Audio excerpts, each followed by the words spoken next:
let's talk to the country that, of course, is leading in all this. Many Danish officials are condemning the Trump administration and its rhetoric. A member of the Danish parliament told CNN that Stephen Miller's comments showed a shocking lack of historical understanding.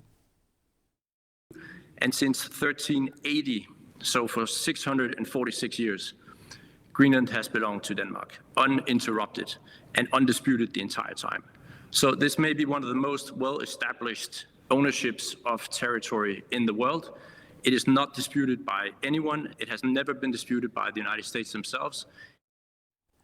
Emilie Jäger, the political editor for the Danish newspaper BT, is with me from Copenhagen. Good evening to you. Thank you.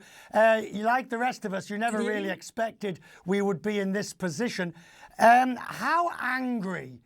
Politicians are trying to dance the line. The Prime Minister doesn't want to be, you know, but ordinary people, the man or woman on the Copenhagen omnibus, as we say, how angry are they?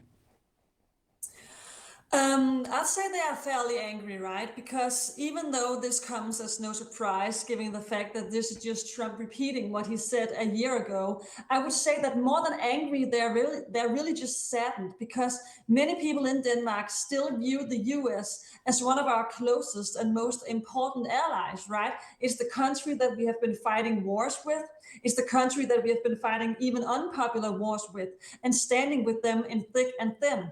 And now we hear this from the US and from the White House. So of course, many people are just really saddened also.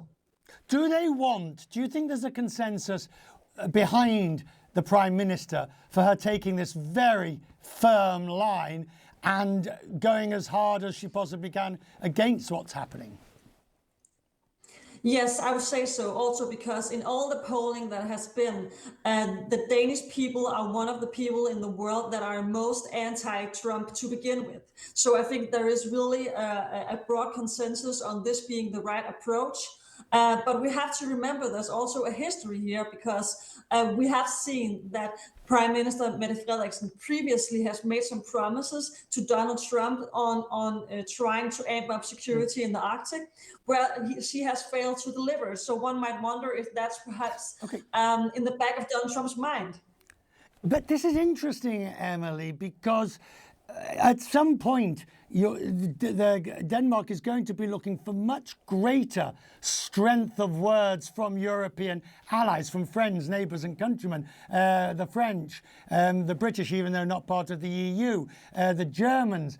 You're going to be wanting the Europeans to basically tell Denmark, you're not on your own in this regard. Do you see that happening? Yes, of course. We have definitely seen that happening all throughout the day. We know that Mette Frederiksen has been in Paris meeting with the coalition of the willing, and even there's been tremendous support for Denmark from Keir Starmer, from Macron, all across the board. I would say Ursula von der Leyen also has made some statements supporting Denmark.